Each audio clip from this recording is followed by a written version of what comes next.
Hey hello everyone, তোমরা সবাই কেমন আছো? আশা করছি তোমরা সবাই ভালো আছো আর আমিও খুব ভালো আছি। তো আজকে চলে আসলাম আরও একটা নতুন ব্লগ নিয়ে।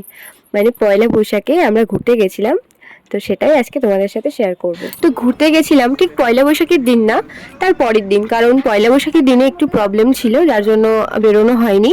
তো তার পরের দিন আমরা বেরিয়ে পড়লাম। আর পয়লা বৈশাখটা আমাদের কাছে স্পেশাল, কারণ এই যে 15 তারিখ আমাদের কাছে এতটাই স্পেশাল কারণ এই দিনই আমাদের প্রথম ফার্স্ট দেখা হয়েছিল, আমরা দেখা করেছিলাম। তো সেই দিন সেভাবে বেরোনো হয়নি ঠিকই, কিন্তু তার পরের দিন আমরা ঠিকই বেরিয়েছিলাম। চলে গেছিলাম আমাদের বাড়ির পাশে একটা রেস্টুরেন্টে, নতুন একটা রেস্টুরেন্ট খুলেছে। অনেকদিন ধরেই ভাবছি যাব যাব যাব, কিন্তু যেহেতু আমার বর কাজের সূত্রে বাড়িতে থাকে না, বাইরে থাকে, তো যখন ছুটিতে আসে তখন মানে হয়েও হয় না অনেক কারণে। তো যাই হোক, তো এদিন ফাইনালি ওকে রাজি করে আমরা চলেই গেলাম ঘুরতে।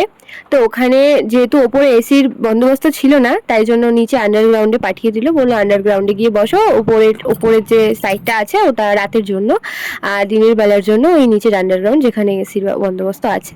তো যাই হোক, আমরা নিচে চলে আসলাম, এসে বসলাম। তো দেখো, দেখতে থাকো, শেষ পর্যন্ত সাথে থাকো।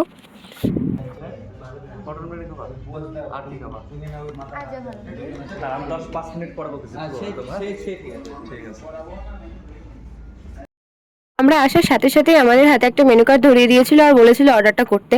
তো আমরা যেহেতু এসেছি আর আমি, আমার সাথে আমার মেয়ে গেছে, তো আমি বললাম যে, মানে আমি না, আমার বরই বললো যে আর 5 মিনিট পরে অর্ডার করছি, আগে দেখে নিই কী কী আছে। আসলে নতুন তো এই রেস্টুরেন্টে আমরা ফার্স্ট টাইম গেছি, তো সেভাবে জানা নেই যে কী কী পাওয়া যায়, কেমন পাওয়া যায়। তো সেই জন্য আমরা একটুখানি বললাম যে, সময় নিলাম যে 5 মিনিট পরে অর্ডার করব। তো দেখো,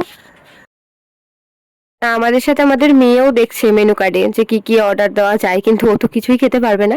তো যাই হোক, তারপরে আমরা একটু ফটোশ্যুট করে নিলাম। ওই যে ওই মেয়েটাকে দেখছো, ওকে কিন্তু আমরা চিনি না, মানে গিয়ে আমরা খালি একটু রিকোয়েস্ট করেছিলাম যে আমাদের একটু ফটো তুলে দাও। তো ও ওর ফোন দিয়ে তুলে দিল, আমাদের ফোনটা দিচ্ছিলাম কিন্তু বলছিল যে না থাক, আমার এটা নতুন ফোন আর এটার ক্যামেরাটাও খুবই ভালো, আমিই তুলে দিচ্ছি। তো তারপরে ওই ফটো তুলে ওরা শেয়ার করে দিল, আর আমার মেয়ের সাথেও না ওরা খেলা করছিল, ছবি তুলে নিল, মানে আমার মেয়েকে ভীষণ ভালো ছিল। তো এরকম না ভীষণ ভালো লাগে, তাই না, যে বাইরে গেলে হঠাৎ একটা অন্য পার্সন যে চেনে না জানে না, কিন্তু এমন বিহেভিয়ার করে, মানে মনে হয় যেন আমাদের কত কাছের, তাই না। তো যাই হোক, এই যে আমাদের খাবার চলে এসেছে। অর্ডার করেছিলাম মাটন বিরিয়ানি 2 প্লেট, আর একটা হচ্ছে চিকেন পকোড়া, আর দুটো এই সফট ড্রিঙ্কের মধ্যে অর্ডার করেছিলাম। বেশি কিছু অর্ডার করিনি, যেহেতু নতুন জায়গা আর আমরা গেছিলাম লাঞ্চের টাইমে, কিন্তু আমরা বেশি একটা খেতে পারি না, দুজনাই খুব বেশি একটা খেতে পারি না। তো সেই জন্য ওই অল্প স্বল্প কিছু অর্ডার করেছিলাম। তো যাই হোক, তো আগে আমার বর একটু খেয়ে নিল, কারণ মামামকে নিয়ে দুজন একসাথে খাওয়া সম্ভব না, যেহেতু মামাম এখন একটু বড় হয়েছে। দুজন একসাথে খেতে গেলে ঠিক করে খাওয়া হবে না, আর ও যদি পড়ে যায় বা ওর লাগে, সেজন্য আগে ওর পাপা খেয়ে নিল। আর আমার একটা ভীষণ বাজে স্বভাব বলতে পারো, মানে আমি যখনই খেতে বসি আমার খেতে প্রচুর সময় লাগে, তাই বললাম তুমি আগে আগে খেয়ে নাও। তো ওই আগে আগে খেয়ে নিল। তো খাওয়া দাওয়ার পরে আমরা একটু ফটো মটো তুলে নিয়েছিলাম, তারপর বেরিয়ে পড়েছিলাম বাড়ির উদ্দেশ্যে। আর আমরা ওখানে গেছিলাম প্রায় 2 ঘন্টা হয়ে গেছিলো। তো এর মধ্যে মাম্মামের খাবারটাও শেষ হয়ে গেছিলো, মনে পড়লো, তাই একটা সেরিল্যাক নিয়ে নিলাম মাম্মামের জন্য। তারপর কিছু সবজি বাজার করলাম।